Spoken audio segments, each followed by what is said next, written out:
debout. Merci à vous. Je suis très touché de cet accueil chaleureux et je vais essayer de ne pas faire démentir le vibrant éloge qu'a fait de moi Laurent Wauquiez. En fait, si j'ai bien compris ma feuille de route de ce soir, je vous propose de vous expliquer pendant 15-20 minutes pourquoi j'ai écrit ce livre, qu'est-ce qui m'a vraiment motivé, et ensuite je répondrai volontiers à vos questions, soit sur l'histoire, soit sur le livre, soit sur l'actualité, pour essayer comme je le fais déjà dans le livre, de rattraper, de raccorder, de comprendre aujourd'hui par hier et hier par aujourd'hui, car je pense que non pas, selon la phrase paresseuse, que l'histoire se répète, elle ne se répète pas, mais en revanche, l'homme est toujours le même, comme disait Tocqueville, l'histoire c'est beaucoup de copies et peu d'originaux, et surtout les situations se répètent, les situations concordent, les situations nous rapprochent de nos ancêtres, et c'est là qu'est intéressant le jugement, c'est là qu'est intéressant de savoir ce qu'ils ont fait. Et j'en viens directement au fait, c'est justement pour cela que j'ai écrit ce livre. Parce qu'après tout, comme me le répètent suffisamment mes détracteurs, je ne suis pas historien professionnel, loin de là. Je ne suis pas à l'université et je n'ai pas de légitimité pour eux. Et j'ai écrit ce livre justement pour leur répondre. Parce que justement, nous avons une école d'historiens, une université qui, depuis 30 ou 40 ans, explique deux choses. La première, le contraire de ce que je viens de vous dire, c'est-à-dire qu'il n'y a pas de leçon en histoire, que chaque événement est indépendant, qu'on ne doit pas tirer de leçons en histoire, c'est-à-dire qu'ils nous interdisent de penser l'histoire par rapport à aujourd'hui, alors que des générations précédentes d'historiens ne faisaient que raconter une histoire en fonction des problématiques d'aujourd'hui. Et d'ailleurs, je vous démontrerai après que c'est ce qu'ils font eux-mêmes. Raconter une histoire qui soit en fonction des problématiques d'aujourd'hui, mais ils nous interdisent de faire de même. Ça, c'est une première chose. Et la deuxième chose, pourquoi ça s'appelle « Destin français », c'est parce qu'ils expliquent à longueur de colonnes, à longueur de cours dans les universités, à longueur de thèses, que la France, l'histoire de France n'existe pas. Et ils veulent absolument démontrer que l'histoire de France n'existe pas parce qu'ils ont bien compris que la France n'existait pas sans son histoire, que la France n'était pas une race, que la France n'était pas une ethnie, que la France n'était même pas à l'origine une langue, que la France n'est même pas une géographie, contrairement à ce qu'on croit. J'ai coutume de plaisanter avec certains de mes amis qui me prennent pour un fou. Pour moi, la France, ce n'est pas l'Hexagone. Pour moi, c'est l'empire de Napoléon de 1810, dans lequel il y avait l'Italie du Nord, l'Allemagne rhénane, la Belgique. Je dis d'ailleurs toujours à mes amis belges que pour moi, ils sont français, qu'ils ne sont belges que par le génie malsain des Anglais et de Talleyrand, et que donc pour moi, ils sont français. Donc vous voyez, on peut considérer que la France, ce n'est pas l'Hexagone. L'Hexagone, il faut bien que vous compreniez ça, c'est le produit d'une défaite française. C'est une géographie qui est le produit de la défaite française de 1815 et qu'on n'a jamais pu récupérer un territoire digne de nos ambitions et digne d'ailleurs des enjeux d'aujourd'hui. Mais c'est un sujet que je reprendrai après si ça vous intéresse. Deuxième raison donc pour laquelle j'écris une histoire de France, c'est parce que pour les historiens d'aujourd'hui, il y a soit le monde, l'histoire mondiale de la France, c'est-à-dire la France n'est rien, n'est que le jouet des interactions du monde, soit il s'arrête à des problématiques les plus microscopiques possibles. Par exemple, ils vont vous faire une thèse sur la théorie du genre en 1742 dans le Poitou. Et ça, évidemment, pour prendre un peu de distance et un peu de recul sur l'histoire de France, c'est un peu compliqué. Pourquoi font-ils ça? Ils font ça pour deux raisons. La première, qui est une raison légitime, c'est que la connaissance historique a tellement augmenté, les exigences scientifiques de l'histoire se sont tellement accrues que chacun est enfermé dans sa micro-science et dans sa micro-culture. Et donc, évidemment, il ne voit que des choses les plus petites parce qu'il les approfondissent terriblement.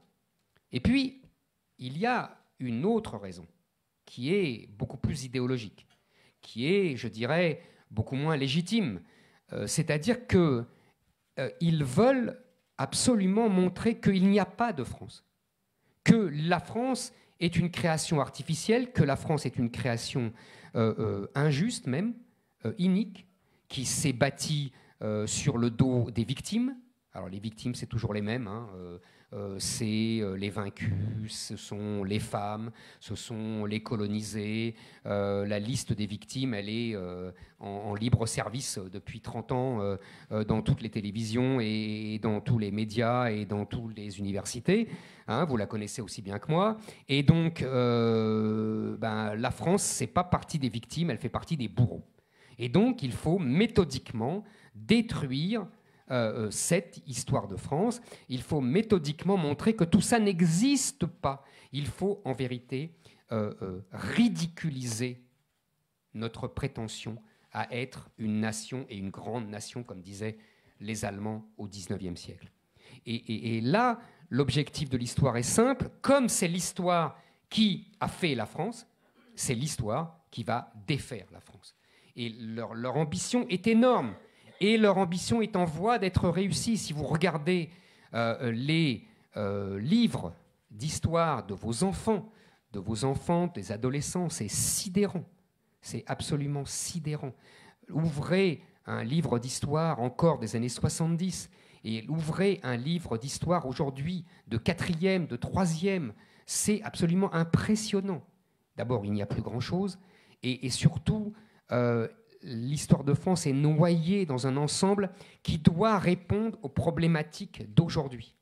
Alors, je vais vous donner un exemple que je donne toujours, qui est très simple. Pour l'histoire de la Révolution française, vous avez 2 pages sur Olympe de Gouges et vous avez ça sur Robespierre.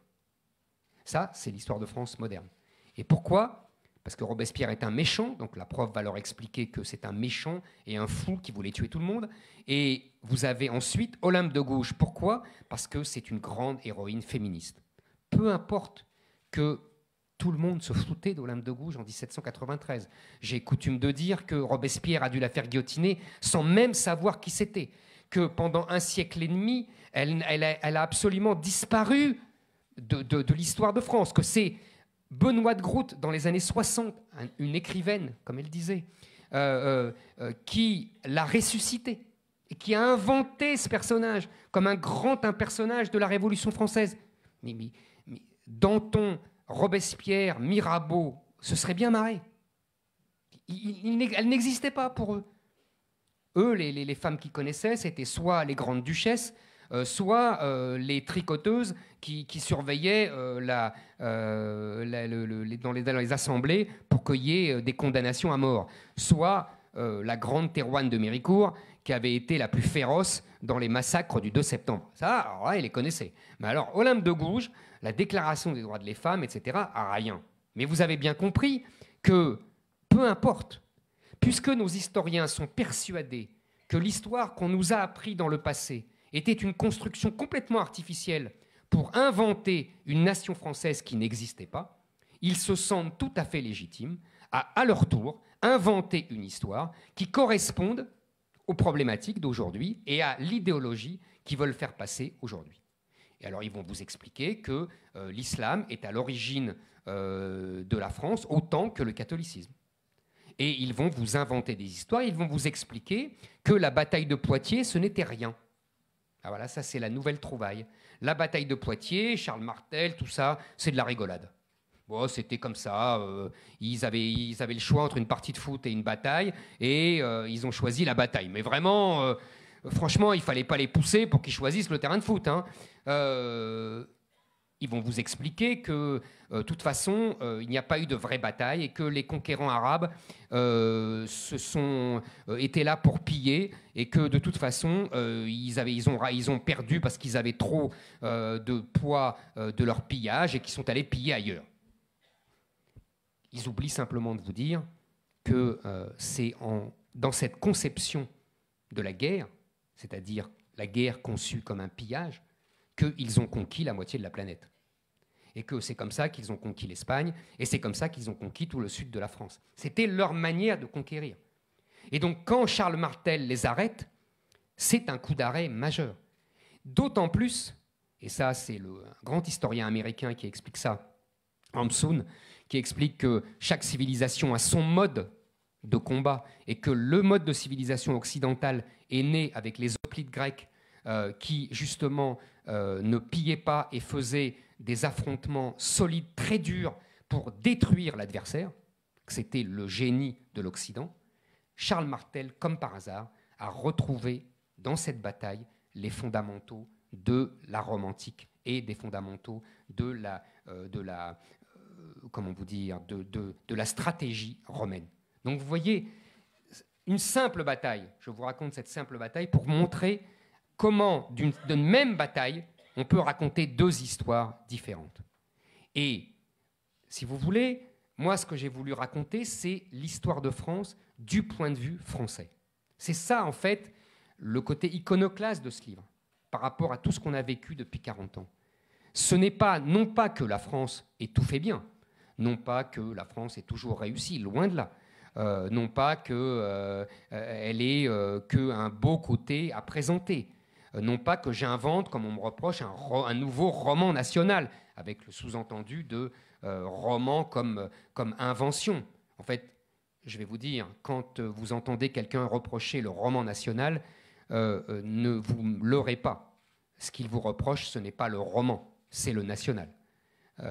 Et ça, il faut bien le comprendre, parce que c'est ça l'enjeu. Donc, non pas que j'invente un roman national, mais je raconte une histoire du point de vue français. C'est-à-dire que je ne raconte pas Napoléon du point de vue anglais, mais du point de vue français.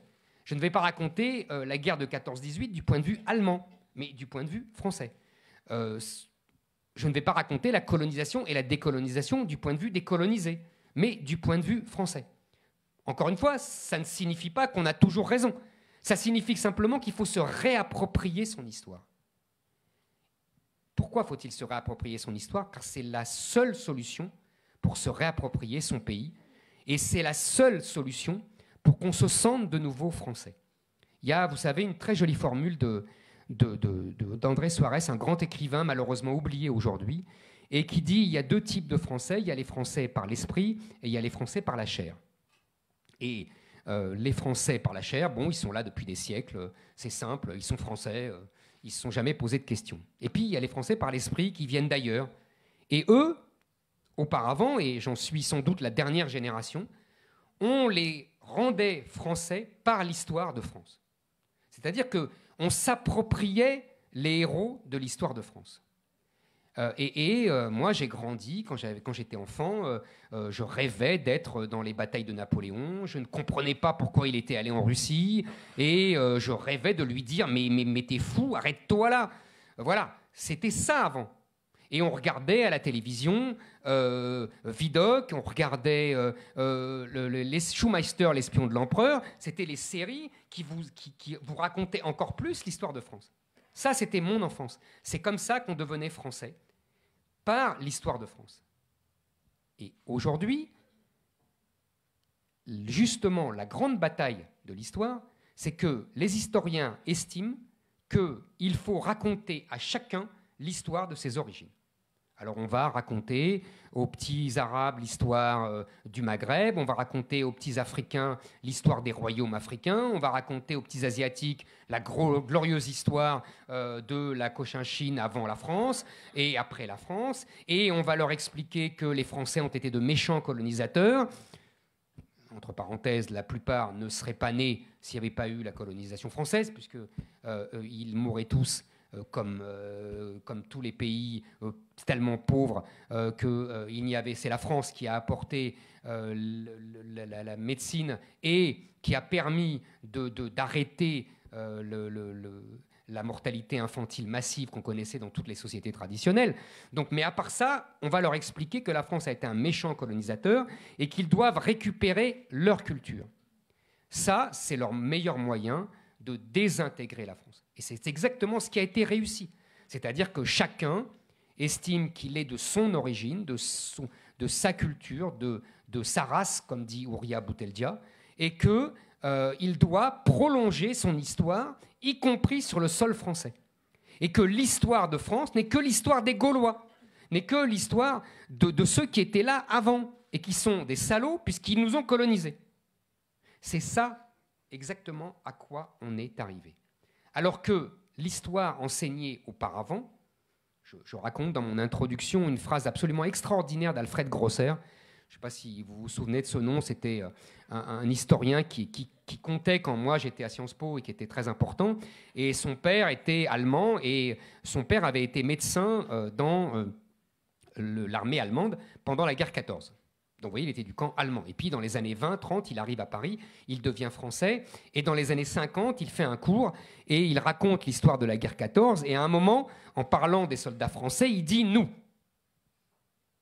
Et là, il a un moment de réflexion, tout en continuant son cours. Il dit « je me disais, j'ai dit « nous » en parlant des soldats français, alors que mon père était en face. Assimilation parfaitement réussie. Napoléon est mon grand-père, et Jeanne d'Arc est mon aïeul, et Goethe n'est qu'un grand écrivain étranger. Ça, c'était l'assimilation française de l'ancien temps. Aujourd'hui, le même, vous aurez dit, mais non, je suis allemand. Et on vous aurait dit, mais tu as une carte d'identité française. Oui, mais ça fait rien, je continue d'être allemand. C'est ça, les deux enseignements de l'histoire. C'est ça l'enjeu historique.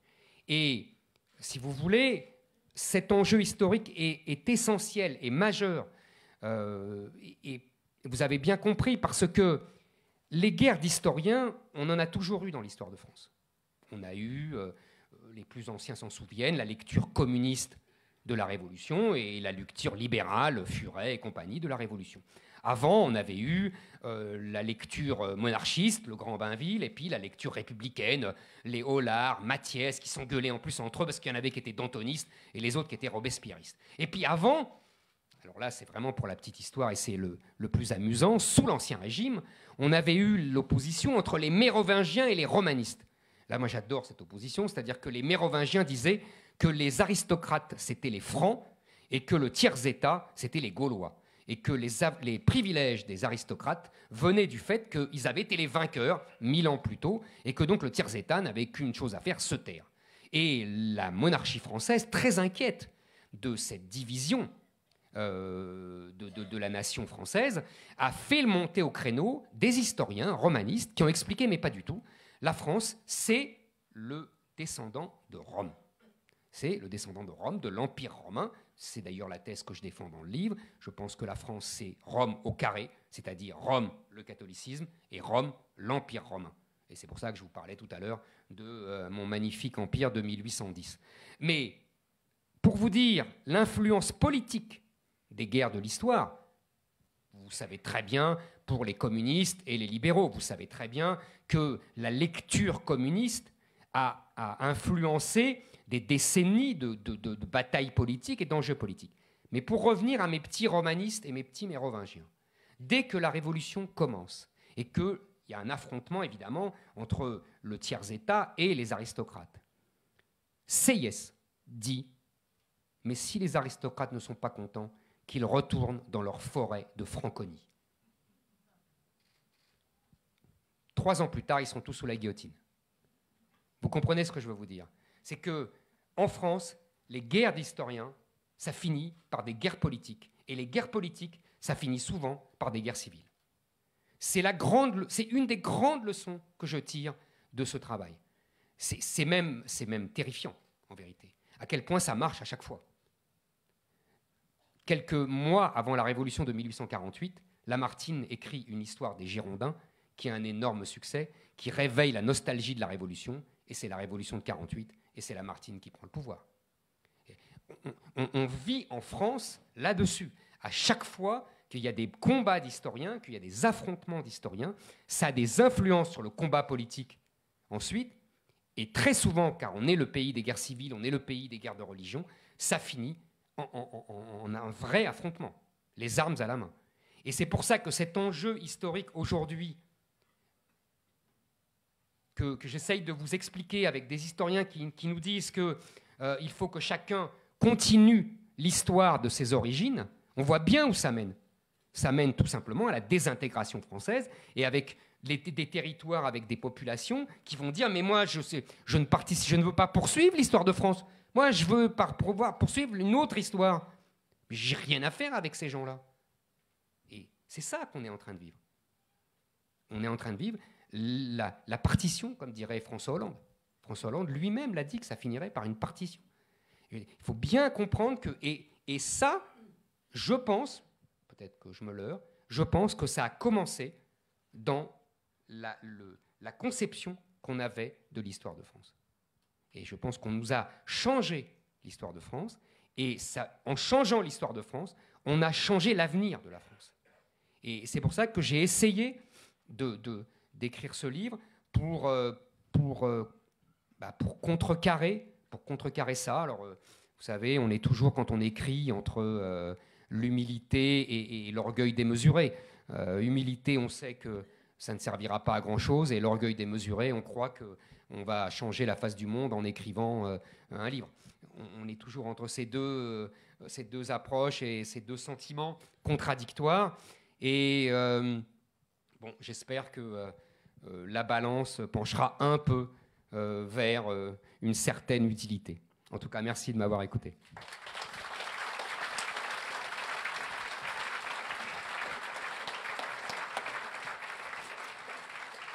Alors, je vais vous demander d'accueillir Guillaume, qui est celui qui organise tous ces débats. Vous pouvez l'applaudir très chaleureusement.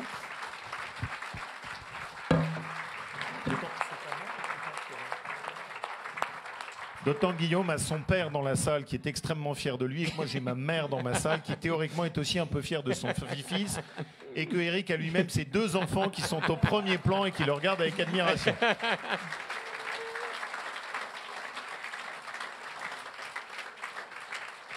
Maintenant, je vais laisser à Guillaume le soin de piloter les débats, en remerciant également tous les politiques qui sont venus et qui, j'espère, ont pris et vont prendre une grande leçon d'histoire de France, et notamment notre secrétaire générale, Annie Genevard, qui, étant des lointaines contrées franc-comtoises totalement enracinées dans le destin national, ne peut qu'adhérer à ce grand combat de la construction de la France.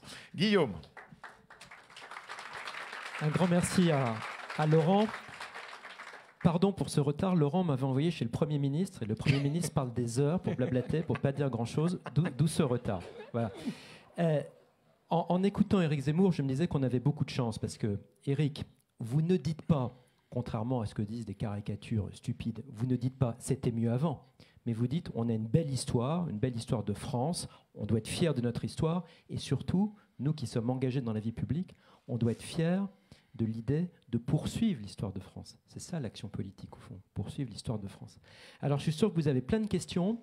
Si Éric en est d'accord, on va peut-être prendre 2 ou 3 questions par série. Hein, on en prend 2, 3. On a les équipes de la direction des études qui ont un micro parmi vous. Voilà, levez les mains.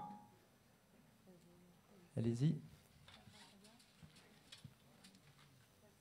Là-bas au milieu.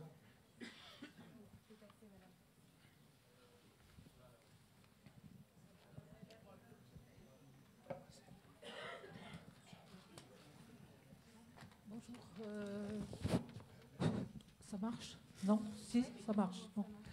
Bonsoir, monsieur. Merci beaucoup d'être là. C'est passionnant. Je ne vous vois pas, mais c'est pas grave. Bon. Ah, ça y est, je vous vois. Enfin, je vous devine. Bon, j'ai besoin de vous demander votre avis sur le mien. Oula. Mais avant, je voudrais juste faire une toute petite observation, puisqu'on parle d'histoire. Il est assez remarquable que pratiquement aucun des médias n'a parlé de la mort du comte de Paris. Et je crois qu'elle fait partie de notre histoire, pourtant. Bon, ça, c'est... Bon, il y a eu quelques papiers, quand même. Bon, bah, pas beaucoup. Ouais. France 3, France 2, Non, c'est etc. vrai, j'ai vu quelques papiers. Bon, c'est mon avis, c'était une parenthèse. Il paraît qu'on est libre de dire ce qu'on pense. Alors, mon avis, c'est que la droite s'est construit un piège l'année des présidentielles où cette droite, d'ailleurs, qui était très désunie à cette époque, a eu très peur lors des présidentielles que Jean-Marie Le Pen passe à ces fameuses élections. Et alors, ce jour-là, à cette époque-là, la droite s'est alliée aux socialistes pour hurler aussi fort qu'eux et pour diaboliser Le Pen et son parti. Mais ils l'ont diabolisé exactement de la même façon que les socialistes, aussi fort. Et je pense que c'est un piège qui, aujourd'hui, se referme sur Laurent Wauquiez et la droite. Ainsi, deux personnes qui se sont dit qu'à partir du moment où Laurent Wauquiez parlait beaucoup, comme Marine Le Pen, en tout cas son parti, eh ben, il y en a deux qui sont partis de ce côté, à droite, et puis les autres qui ont trouvé qu'ils parlaient aussi trop comme Marine Le Pen, sont partis plus à gauche. Voilà, alors ça c'est mon avis, je voudrais savoir ce que vous en pensez. Alors, je réponds tout de suite. Comment? Ouais, on va reprendre donc une deuxième question, puis une troisième. On va faire des séries de trois, comme vous êtes très nombreux. Pas, madame. Madame? Je suis pas encore sous Alzheimer, je m'en souviens. Ouais, ben moi, si je prends pas de notes, je pense que j'ai un pense. Alors, attendez, pardon. Allez-y, monsieur. Ouais. Ben non, mais il y a une dame au fond. Allez-y. Bonsoir. Où? C'est à bâbord. Donc voilà, d'abord pour consoler l'historien qui n'est pas de métier, c'est pas grave, Churchill a écrit une histoire des peuples de langue anglaise qui est universellement reconnue et on lui a pas reproché de ne pas être historien de métier. Premier point. Deuxième point, dans tous les hommes politiques, les grands chefs d'État, les gens qui ont laissé une trace dans l'histoire, ont tous été fans d'histoire. Napoléon lisait la vie des Humdinus de Plutarque, si mes souvenirs sont bons. Bon, argument supplémentaire, le terme de nation, on parle de la nation française dans une chanson datant de l'époque de Jeanne d'Arc. Donc c'est pas une création nouvelle, c'est pas une invention de la République. Voilà. Et dernier petit point, alors je suis entièrement d'accord avec vous, je ne vais pas poser de questions, je voulais juste vous donner des munitions en plus, mais j'ai un petit point de désaccord sur le fait que la France est le pays des guerres civiles. Bon, la guerre de 30 ans et les guerres de Légion dans les pays allemands, qui n'étaient pas l'Allemagne, les pays allemands, ce n'était pas rien non plus. C'est vrai. Et avant, les guerres entre les villes et les États italiens à la fin du Moyen-Âge, c'était pas non plus d'une franche gaieté. Voilà. Ouais, mais l'Italie n'existe pas. Ouais. Oui, l'Italie, c'est pas de la guerre j'ai bien civile. dit la guerre entre les villes italiennes et les États italiens. Ah, d'accord, mais c'était quand même une guerre civile, parce que c'était quand même les populations italiennes avec communauté de langue et d'histoire. Voilà. Alors c'était juste des remarques, pas de questions. Les autres vont poser des questions. Merci. Alors une troisième remarque ou question, monsieur, juste en face de moi. Bonsoir, vous m'entendez? Oui, oui, je vous entends très bien. Revenons en 1789. Oui. Janvier, février, cahier de doléances. Mois de mai, états généraux. Et le 14 juillet ou mois de juillet. Pensez-vous que l'histoire se répète? Ah.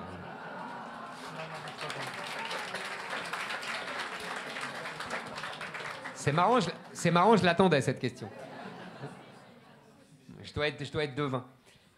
Alors, allons vite. Bon, la deuxième personne, il n'y a pas de question. Ce que je voulais dire sur l'histoire des guerres civiles, vous avez raison, il y a des guerres civiles ailleurs. C'est pas du tout ce que j'ai voulu dire. Ce que j'ai voulu dire, c'est que la France, il y en a tout le temps. Et que l'histoire de France est rythmée par les guerres civiles et les guerres de religion. C'est ça que j'ai voulu dire. Mais on passe. Madame, pour Le Pen. Alors là, c'est un de nos grands désaccords avec Laurent Wauquiez. Nous nous sommes engueulés en public, en privé là-dessus. Donc, je suis assez tranquille pour vous dire que moi, ce que je lui dis, je vais vous dire ce que je lui dis, que la gauche mitterrandienne a tendu un piège à la droite en séparant le RPR du Front National.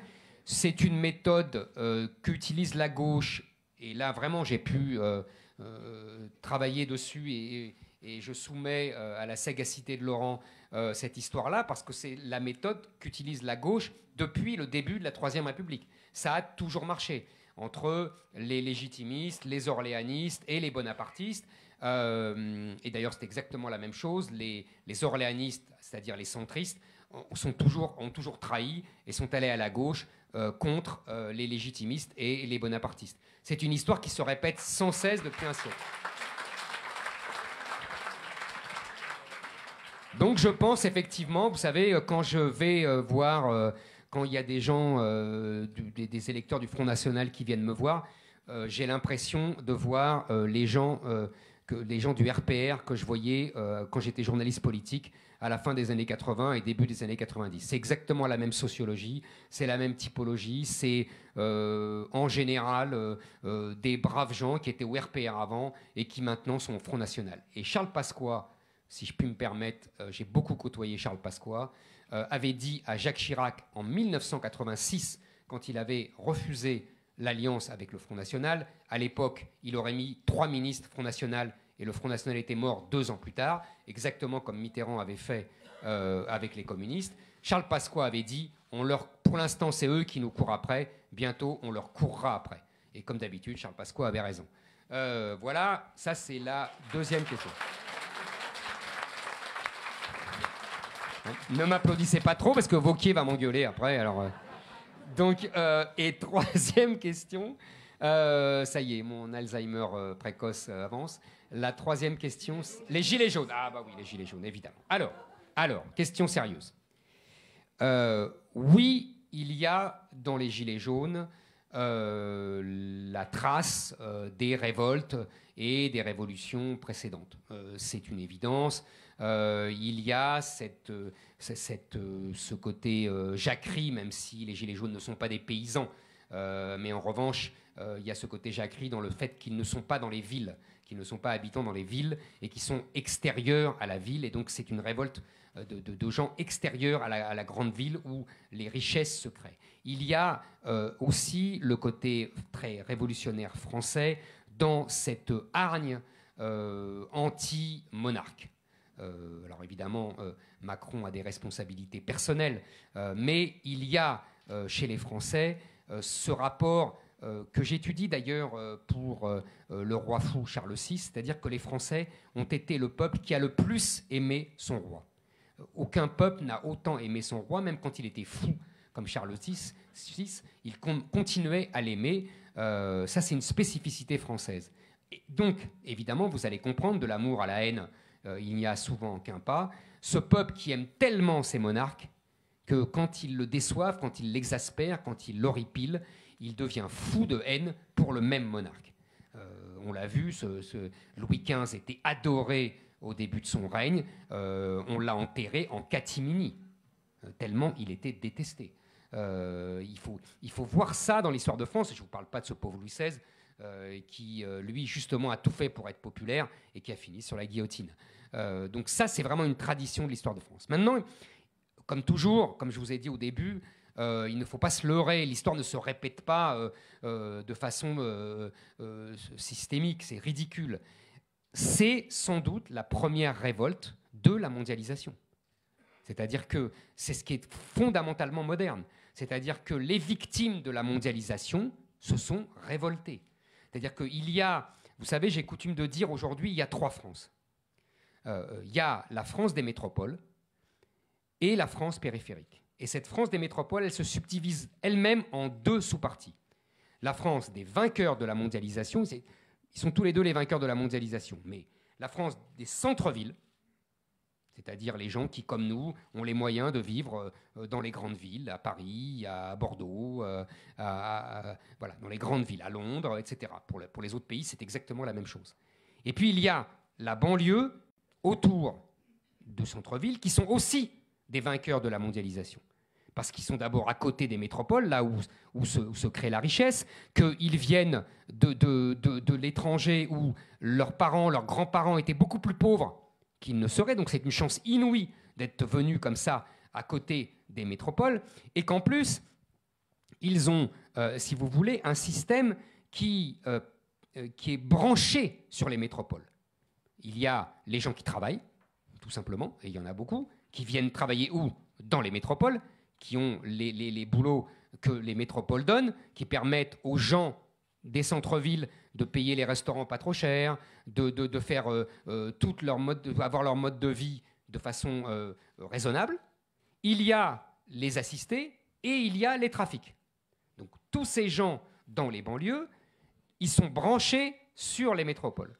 Et puis vous avez la France périphérique. Et alors là, c'est ça les gilets jaunes. C'est-à-dire des gens qui travaillent de façon très modeste, qui ont des revenus modestes, et qui sont les grandes victimes de la mondialisation.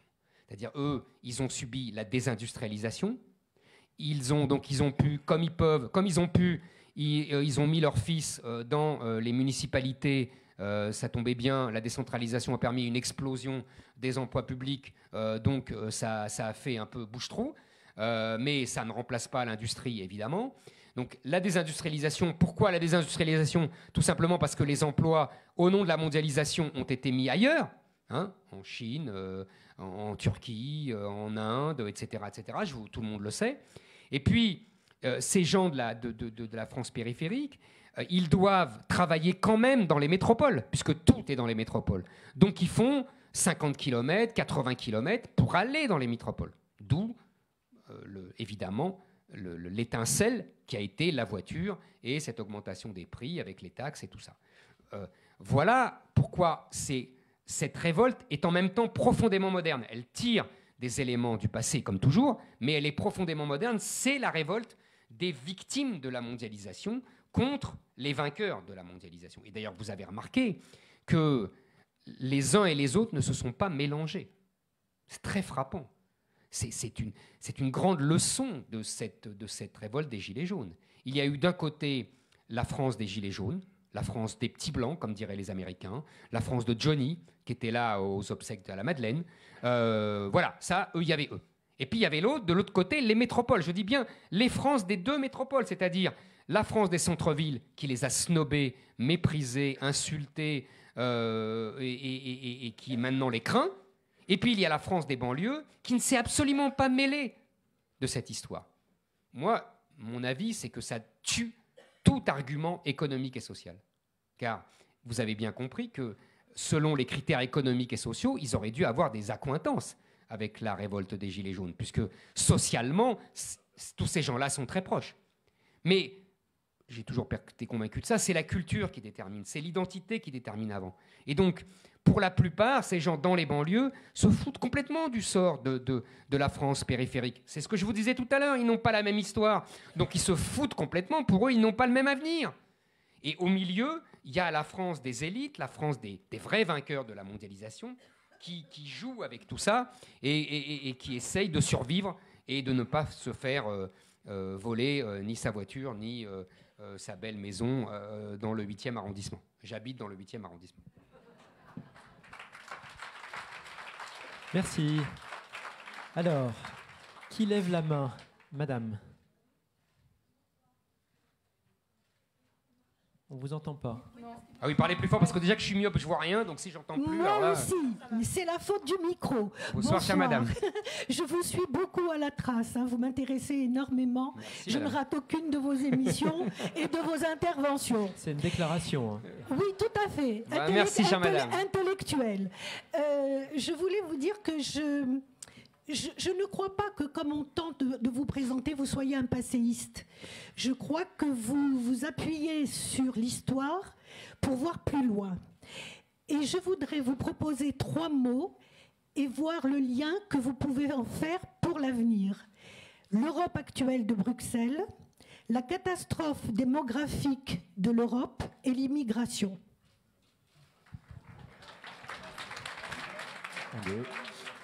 D'autres questions, tu veux? Alors, ça tombe très bien parce que, bonjour, Thomas Jowotski, l'ULR de l'Essonne. Je suis très très loin derrière les flashs, donc vous ne me voyez pas, enfin on s'est vu à d'autres endroits. Mais, ah oui, je vais faire une transition sur l'Europe. Merci à vous, ce que vous avez fait sur le roman français ou la réappropriation de notre histoire. Et j'en profite, mais là c'est le hasard des calendriers, pour féliciter l'ensemble des Républicains et Laurent Wauquiez d'avoir tenu bon sur la tête de liste de M. Bellamy.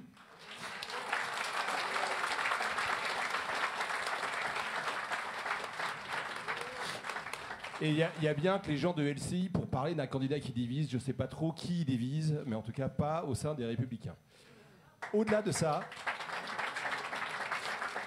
vous nous parlez du roman français, et ça fait partie d'un petit courrier que j'ai envoyé à Laurent, je sais qu'il a lu. C'est la question de l'identité européenne.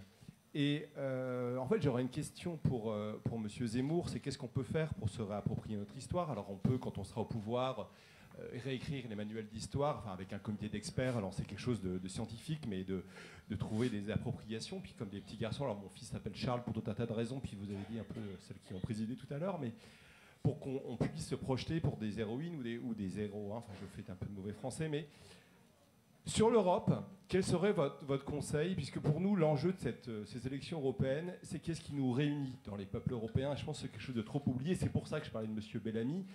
Parce que d'avoir un penseur, un philosophe est forcément un historien, des idées, mais pas seulement, il semble qu'il faut qu'on puisse trouver notre héritage, et notamment chrétien, mais pas que, romain, latin, juif, l'héritage des Lumières.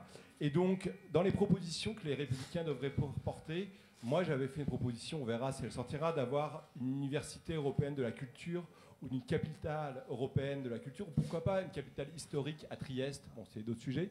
Qu'est-ce qu'il faudrait faire en Europe pour se réapproprier l'histoire européenne? Et auriez-vous des auteurs à nous conseiller, vos équivalents sur l'histoire européenne pour se réapproprier notre histoire européenne commune, puisque sur l'Europe, on n'arrivera pas à avancer tant qu'on ne se connaîtra pas entre Européens comme on ne se connaît pas entre Français. Troisième question, monsieur, à midi, en face de moi. Mademoiselle, le micro, s'il vous plaît.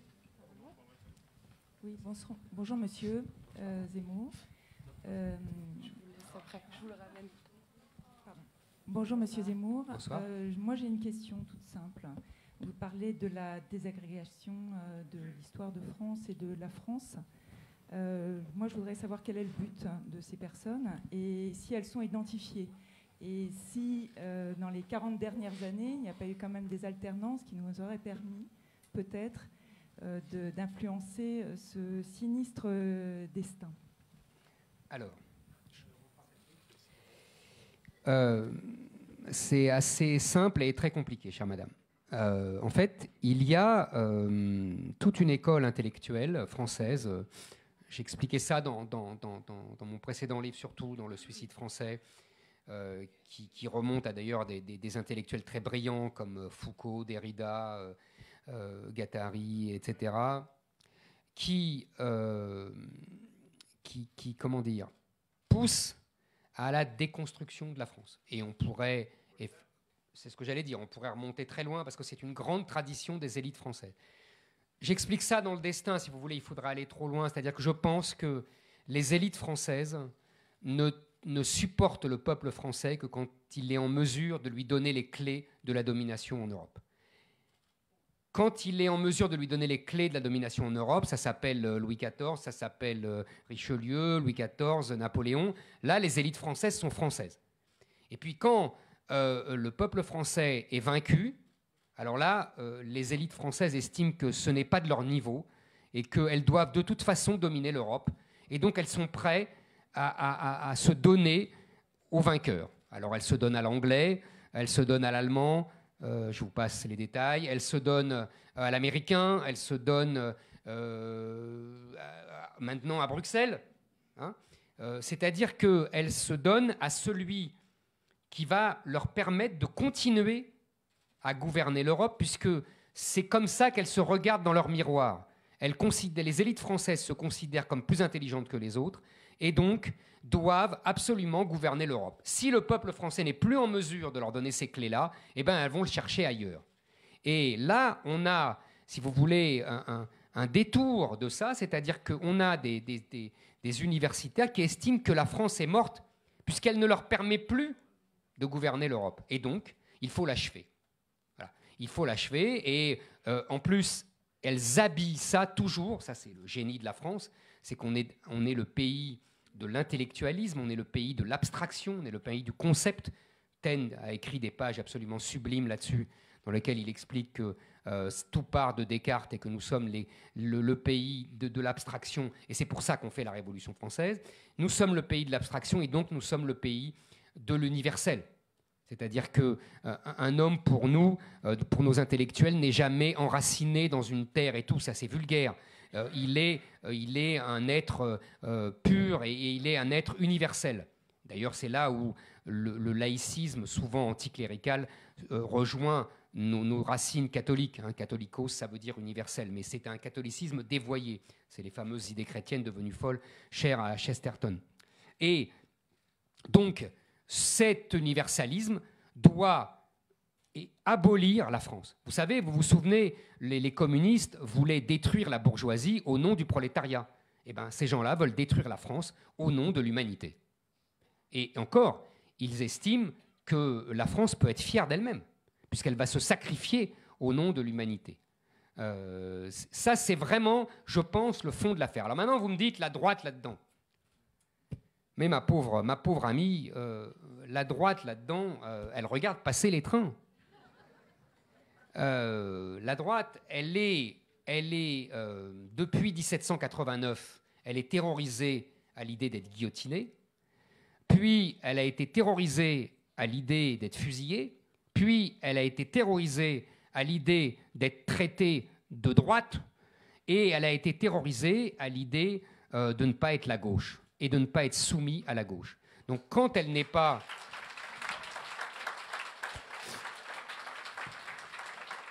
Vous savez, même le général de Gaulle a laissé l'école aux communistes. C'est quand même, quand on y réfléchit 2 minutes, incroyable. Mais même le général de Gaulle n'a pas compris cet enjeu-là. Et il a laissé tomber, il avait d'autres chats à fouetter, vous me direz. Et puis il avait gagné de telles batailles sur la gauche, justement, institutionnelle, etc., que là, il n'a pas pu mener à bien.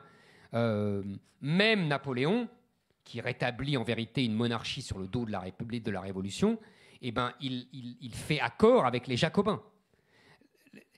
La France est le pays de la Révolution française, et donc ça a des conséquences sur la politique française et sur la droite.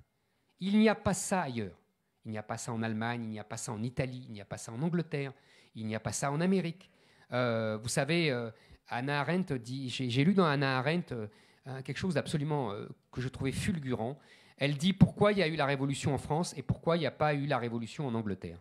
Et elle dit tout simplement parce que ceux qui étaient en 1648, qui se sont révoltés contre le roi en Angleterre, ensuite on les a envoyés en Amérique. Et donc ils ont fait l'Amérique. Et donc la population de futurs révolutionnaires, eh ben, elle a fait l'Amérique. Et nous, on a gardé nos révolutionnaires et on a fait 1789. Et je pense que ça donne une histoire complètement différente et que ça rend la droite hébétée. C'est très compliqué pour la droite en France de penser, parce qu'immédiatement, la gauche lui dit « Non mais là, c'est pas bien du tout, là, ce que tu fais. Allez hop, chut, du balai. » Donc, et la droite se couche. Alors, les autres questions, Ah, lui, il y a démographie, l'Europe et la culture européenne. C'est lié d'ailleurs tout ça. Oui, il y a une civilisation européenne. Oui, il y a une culture européenne. Il y a des cultures européennes. Oui, il faut les faire connaître. Moi, évidemment, tout ça est vrai. Qu'est-ce que je peux vous conseiller? Moi, j'ai fait ma culture entre guillemets européenne, tout simplement par la lecture des romans, quoi. J'ai lu Kundera, j'ai lu Zweig, j'ai lu Kadaré, j'ai lu Dostoïevski, j'ai lu Tolstoï, j'ai même lu des auteurs allemands, c'est dire. J'ai lu. Je pense que c'est comme ça qu'on fait sa culture européenne et qu'on voit à quel point nos problématiques sont communes, à quel point notre histoire est imbriquée, à quel point, si vous voulez, la France. Vous savez, j'ai l'habitude de dire, mais ne le répétez pas à l'étranger. Pour moi, la France n'est pas en Europe, elle est l'Europe. C'est-à-dire que, oui. La France a pris des morceaux de toute l'Europe. Elle est anglaise en Bretagne, elle est italienne à Nice, elle est allemande en Alsace, elle est espagnole dans le sud-ouest, etc. La France, c'est l'Europe. Et c'est pour ça qu'elle avait un destin impérial, mais passons. Et maintenant, évidemment, nous devons... alors maintenant, vous me dites, Bruxelles. Le problème de Bruxelles, c'est que Bruxelles ignore complètement cette culture européenne. Bruxelles est dans une culture juridico-économique qui ne connaît que le droit et le marché et qui ne connaît que l'universel. C'est le vrai problème de Bruxelles. À la limite, on pourra connaître les cultures européennes par des accords avec les autres pays, par une connaissance des autres pays, en allant visiter les autres pays, les autres nations. Hein, je ne vais pas vous refaire le numéro du général de Gaulle sur Goethe, Dante et Chateaubriand, qui ont été grands parce qu'ils étaient en allemand, en français et en italien, et pas en volapuc.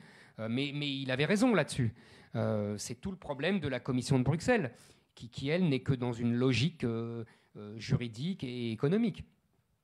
Maintenant, pour la démographie, pour répondre à la question, vous savez, j'explique dans le livre, je reprends une scène d'un film que j'ai beaucoup aimé il y a 20 ans, qui est un film québécois qui s'appelle Le déclin de l'Empire américain, dans lequel le prof d'histoire commence son premier cours aux étudiants en disant il y a 3 lois en histoire. La première, c'est le nombre. La deuxième, le nombre. La troisième, le nombre. Je vous laisse imaginer la suite. Merci. Alors, on a une question de monsieur et ensuite 2 personnes sur ma gauche. Là. Monsieur.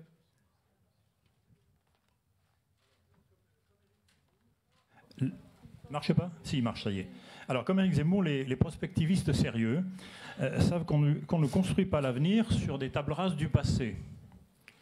Ils savent aussi qu'il y a des tournants à prendre et que ces tournants appellent des capacités de gouvernance du changement qui sont exceptionnelles aujourd'hui.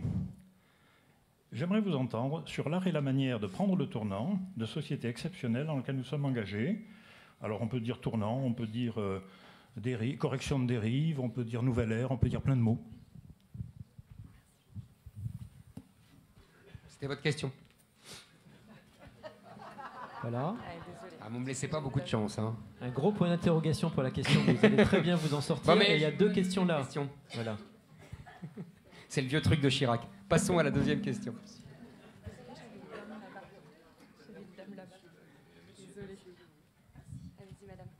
Bonjour, Geneviève de la Pomélie. Je vous pose cette question. Sur un Auvergnat, il n'y a pas que Laurent Wauquiez célèbre en Auvergne, il y a aussi un... Il y a aussi Brice Hortefeux. Hein. Aussi. Et il y a Lafayette. Il y a Lafayette qui a créé les droits de l'homme européens. Lafayette qui a pris fait et cause pour les Juifs. Lafayette... Oui, allez-y, je vous écoute. Je peux vous en apporter les preuves si vous voulez. Oui. Il n'y avait pas que lui. Mon aïeul a pris vraiment fait et cause pour tout ceci. Donc je n'ai pas dit le contraire. Donc la question que je vous pose, c'est s'il était là à l'heure actuelle, lui qui idolâtrait la liberté, comment agirait-il? Merci. Alors là, vous avez des questions, là ça devient dur. Hein. On avait une question. Monsieur. Il y a quelqu'un en sur l'autre micro. Je n'ai aucune autorité sur la personne qui donne le micro. La droite n'est plus ce qu'elle était. Absolument, mais il faut vraiment qu'on restaure. Hein, ça marche. Bonsoir Éric Zemmour. Tout d'abord, je veux vous saluer pour votre courage. Merci, monsieur. Vous avez parlé, bien sûr... Merci beaucoup. Merci. Vous avez parlé donc de l'histoire de France, qui est très important. Moi-même, qui étais élève dans une école française en Égypte, j'ai appris l'histoire de France. Bonsoir Laurent Wauquiez. Et donc voilà, je voulais dire que les enseignements, c'est peut-être Laurent Wauquiez qui peut vous répondre aussi à cette question. Quelles sont les mesures à prendre actuellement, puisqu'il y a une partie de la population que non seulement veut islamiser la France, mais elle veut justement charianiser la France. Et donc on a perdu beaucoup de temps jusqu'à maintenant, et le rôle de la droite doit être très importante pour trouver les mesures adéquates. Pourquoi aussi ne pas faire de la laïcité, qui est une valeur propre à la France, pourquoi ne pas faire de la laïcité une valeur internationale, universelle, qui peut peut-être nous faire avancer tous. Voilà, merci. C'est-à-dire que j'ai compris, vous voulez qu'on refasse la grande armée de Napoléon et qu'on occupe toute l'Europe. Et comme ça, on imposera la laïcité à toute l'Europe. Et l'Égypte avec. Moi, je suis assez pour, hein, mais bon. Alors, je vais essayer de répondre, parce que là, vos questions... le tournant, j'ai pas très bien compris quel tournant. J'imagine, il y a beaucoup de tournants en ce moment qu'on prend. Je pense que... Alors, je ne sais pas si c'est le sens de votre question, hein, mais c'est comme ça que je l'entends. Je pense que nous vivons, et c'est aussi le sens de la discussion sur les Gilets jaunes, je pense que nous vivons effectivement un double tournant. Le premier tournant, c'est la révolte des peuples. C'est-à-dire ce que les élites appellent avec mépris le populisme. Moi, je prétends que c'est le cri des peuples qui ne veulent pas mourir. Et là, on commence à les entendre sacrément. Alors, ils n'ont pas toujours raison, ils ne le disent pas toujours bien, mais ils crient de plus en plus fort, et si on ne les écoute pas, ça va plus que crier, ça va taper de plus en plus fort. Il y a eu le Brexit, il y a eu Trump, il y a eu Salvini en Italie, je vous passe Orban et la Pologne et l'Autriche. Je pense que là, comme d'habitude, la France a une histoire à part, c'est-à-dire que nous, on revisite notre histoire révolutionnaire, et ça se fait dans le bruit et la fureur. Tout l'enjeu pour notre classe politique, pour nos politiques, etc., c'est de canaliser cette fureur populaire, mais je crois que c'est exactement le même cri qui est poussé ailleurs. Les peuples refusent, ils ont été hébétés pendant 30 ans, et ils refusent la destruction programmée par la mondialisation. Je crois que c'est le grand événement de ces dernières années, et que ça va continuer, et que ça va tendre de plus en plus fort. Et vous avez compris, quand je parle de mondialisation, j'entends toujours la mondialisation par le haut et la mondialisation par le bas. La mondialisation par le haut, c'est la mondialisation économique que je dirais américano-chinoise, pour parler vite, et vous avez très bien compris ce que je veux dire. On est pris en étau entre l'Amérique et la Chine. Et la mondialisation par le bas, c'est évidemment le nombre. Et dans ce nombre, c'est évidemment l'islam qui, comme l'a très bien dit monsieur, chariaïse une grande partie du territoire français. Et si vous voulez, je pense que là, nous avons les deux tournants majeurs pour la France. Il y a une phrase de René Girard que j'ai redécouverte dans son dernier livre qui s'appelait Achever Clausewitz. Il est mort quelque temps après. Et dans ce livre, il disait il nous faut entrer dans une pensée du temps où la bataille de Poitiers et les croisades sont plus proches de nous que la Révolution française et l'industrialisation du Second Empire. Je pense que cette phrase est prophétique et que c'est le deuxième tournant qui nous guette, c'est-à-dire que nous sommes aussi dans un moment où, comme le dit Clausewitz, nous revenons à des parties complètement oubliées de notre histoire, et les parties qui nous ont occupés depuis 2 siècles, la Révolution française et l'industrialisation du Second Empire, s'éloignent peu à peu. Donc ça, c'est vraiment, j'essaye de globaliser les réponses aux 3 personnes. Maintenant, pour Lafayette, je vous avoue, chère madame, que vous allez me détester, mais à côté de Napoléon, Lafayette, c'est un nain. Franchement, ça a été... Bon, c'est un type très courageux, hein. Ça, je ne dis pas. Ce qu'il a fait en Amérique, c'est très audacieux, et c'était formidable. Mais ce n'était pas un grand politique. Voilà, c'est ça que je veux dire. Et il a été manipulé par les autres, par des types qui étaient beaucoup plus méchants et beaucoup plus pervers, des Fouché, des Talleyrand, vous voyez, qui l'ont manipulé parce qu'il était... c'était un brave gars, quoi, qui allait, qui n'avait pas peur. Et ça, c'était formidable. Mais en politique, il est tombé, il faut dire, sur des aigles, sur des types qui étaient à la fois très méchants, très intelligents et très pervers. Et... Oh, en 48, il aimait bien qu'on le ramène quand même, hein, qu'on le rappelle. En 1830, pardon, excusez-moi. 1830, excusez-moi. Ça lui a bien plu quand même. Alors, après ces considérations sur Lafayette, 3 questions qui sont plutôt là, et peut-être les dernières questions, si vous êtes d'accord, puisqu'ensuite Eric va dédicacer son livre à tous ceux qui le souhaitent. Monsieur. Bonsoir. Alors, pour rebondir sur les premiers mots de Laurent Wauquiez qui nous parlait de soumission, c'est une question un petit peu provoque. Ne pensez-vous pas que nommer le premier parti conservateur de droite français, les Républicains, est le signe même de la soumission idéologique à nos adversaires, la gauche, au regard de l'histoire qui nous apprend que la gauche défendait la République et la droite, justement, défendait la monarchie, avant la triple division de la droite, bonapartiste, orléaniste et légitimiste que nous avons évoqué tout à l'heure. Wauquiez m'avait pas dit que c'était aussi varié chez les Républicains. Ah non, bravo, bravo.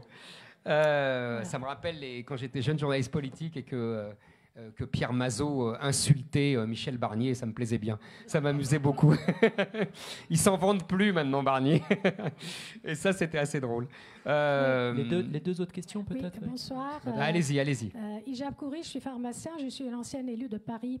Éric Zemmour, vous avez donné une définition universelle de la culture.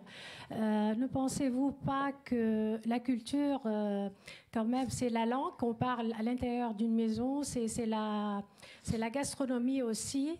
Et c'est plein de coutumes, d'habitudes que chaque famille peut quand même donner à ses enfants. Donc au sein de l'Union européenne, je m'excuse, mais on ne parle pas la même langue. Et je pense que quand on dit l'Union européenne, on parle surtout, et on n'ose pas le dire, c'est religieux. C'est-à-dire l'Union européenne, la majorité, ils sont pour la plupart des catholiques. Mais il ne faut pas oublier aussi qu'il y a des musulmans en France. Comment vous voyez l'intégration des musulmans au sein de la nation française? Parce que c'est un vrai problème, je pense, et un vrai sujet. Je vous remercie. Vous avez gratté 15 questions à la fois, là. Hein. Bravo. La dernière question, avant qu'Éric consacre les 3 heures qui viennent à vous répondre. Alors. Bonsoir, Thierry Kieffin. Je vais vous parler d'un terme qui est beaucoup employé aujourd'hui, que vous avez employé vous-même tout à l'heure, Monsieur Zemmour.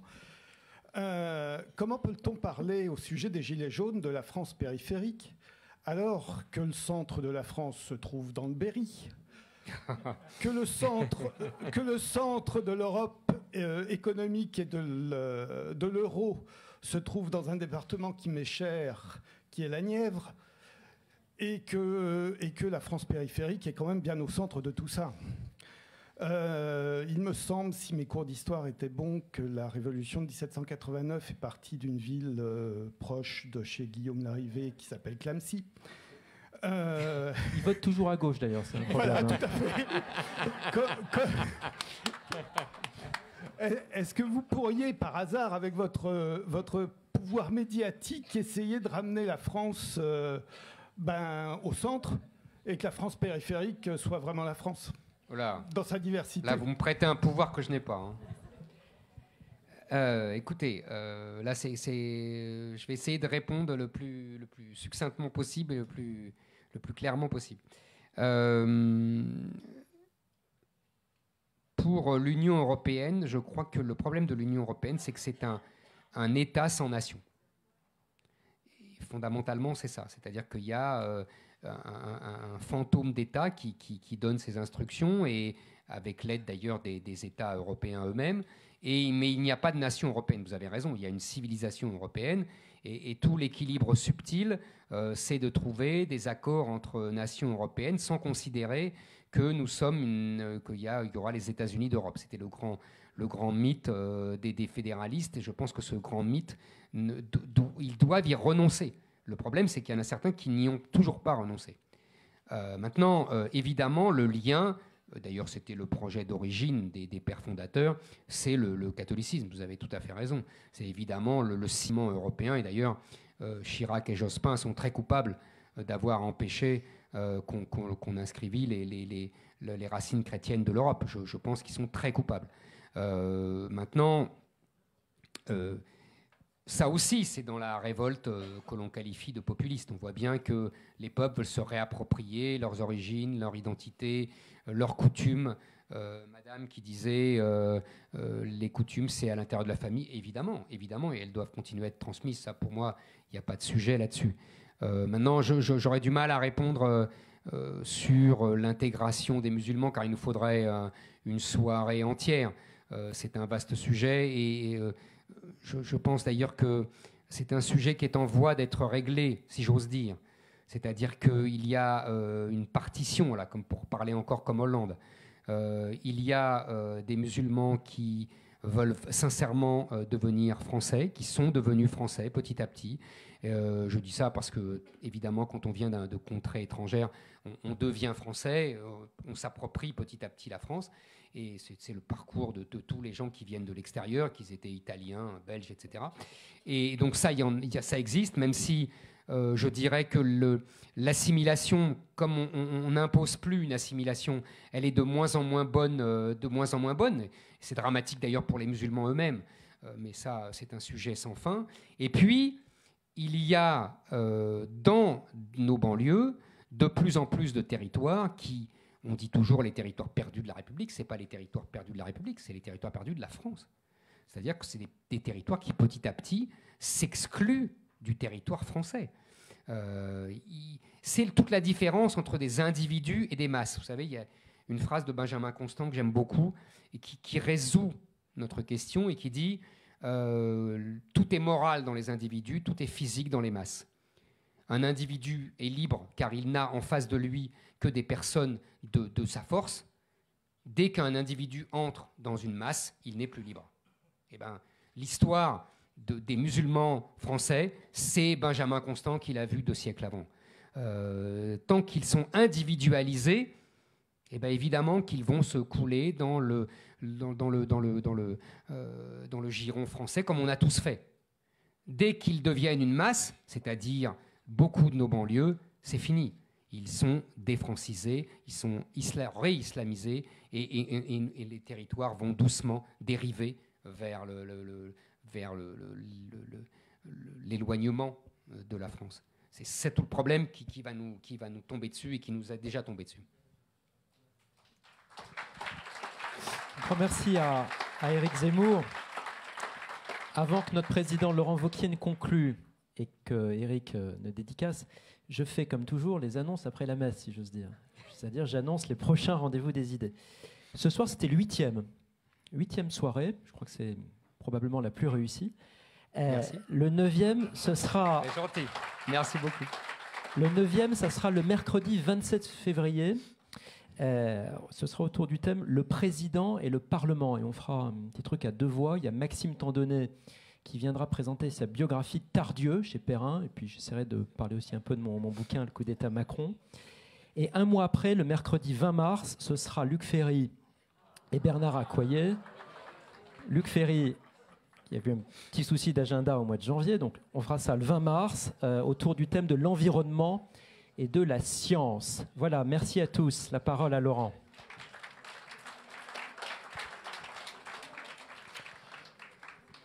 Je voudrais juste... alors c'est peut-être l'agrégé d'histoire qui essaiera de capter quelques leçons d'histoire proposées par Éric. Mais vous expliquez pourquoi est-ce que ces soirées sont importantes. Toute la politique actuelle est faite d'une espèce d'attrition progressive. C'est de l'ultra-communication, c'est de l'ultra-court terme, c'est de l'ultra-buzz. Et c'est d'ailleurs des politiques dont la vision devient de plus en plus courte, à tel point même que maintenant, le politique en est réduit à adresser des courriers avec des questions, sans même plus expliquer aux Français quelle est sa propre vision. Moi, je ne crois pas qu'on reconstruira ni le pays, ni la confiance dans le politique sur ces bases. Je pense que c'est exactement l'inverse qu'il faut faire. Il faut reprendre de la hauteur. Il faut reprendre de la distance. Il faut redonner du temps long. Pourquoi est-ce que quelqu'un comme Éric est précieux ? Pourquoi est-ce que quelqu'un comme Luc Ferry est précieux ? Pourquoi est-ce que quelqu'un comme Finkielkraut est précieux ? Et pourquoi est-ce que quelqu'un comme Bellamy est précieux ? Parce que ce sont des gens qui nous permettent de reprendre de la distance, de voir ce qui se passe et d'essayer de le comprendre. L'histoire nous aide à comprendre. Et elle nous aide à discerner ce qu'il faut faire dans cette période. Au fond, quelle est la leçon d'Éric ? Notre pays, plusieurs fois, a été au bord de se dissoudre. Notre pays, plusieurs fois, a été au bord d'imploser. Et notre pays, plusieurs fois dans son histoire, a connu cette période où un certain nombre de censeurs s'arrogeaient le droit d'expliquer aux Français ce qu'était leur destin et ce qu'ils devaient poursuivre. Avec d'ailleurs souvent cette espèce de pulsion mortifère que Éric a parfaitement détaillée, où on explique à la France que pour réussir, elle doit se renier et changer de nature. À chaque fois, il y a eu 2 chemins. Il y a eu le chemin de ceux qui ont pensé que la modernité se construisait sur les décombres de nos fondations et de nos valeurs.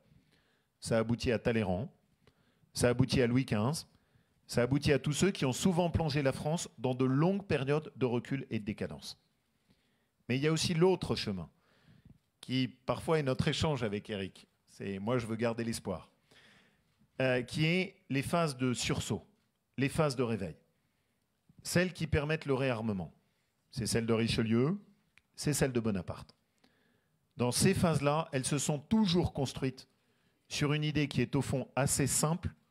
La France doit se réapproprier ce qu'elle est et retrouver sa fierté et son destin. C'est cela. Cette leçon, c'est celle de la France et c'est celle de la droite. Parce que je suis convaincu qu'il y a un lien consubstantiel dans ces périodes entre ce que la droite apporte et ce qu'est le réveil du pays. À chaque fois que la droite a été soumise, elle a accompagné la France dans la décadence. À chaque fois que la droite a été lucide et qu'elle a permis le réveil, elle a organisé ces phases de sursaut. Il y a eu de longues phases de soumission que la droite a connues.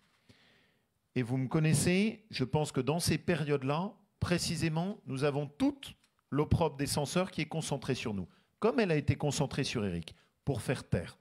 Ce sont des périodes où est testée notre résistance. Et ce sont des périodes où il faut au contraire aller puiser en nous cette énergie qui est celle des convictions. Le choix qu'on a fait aux européennes, c'est le choix d'affirmer ce que nous sommes et de dire clairement, vous ne nous dictez pas les choix qu'on a à faire. Le choix que nous faisons maintenant,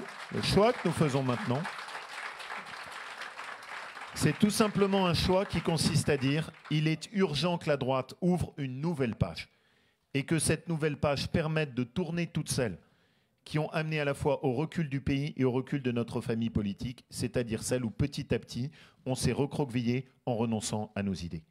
Le livre d'Éric Zemmour, c'est un livre qui invite au réarmement intellectuel. C'est un livre qui invite au sursaut des valeurs. C'est un livre qui invite à réinstaurer du temps long dans la politique française. Eh bien, c'est ce qu'on va faire, parce que sinon on est condamné à mourir. Et en France, la mort n'est jamais un destin. Merci à tous. Merci à vous. Merci à vous.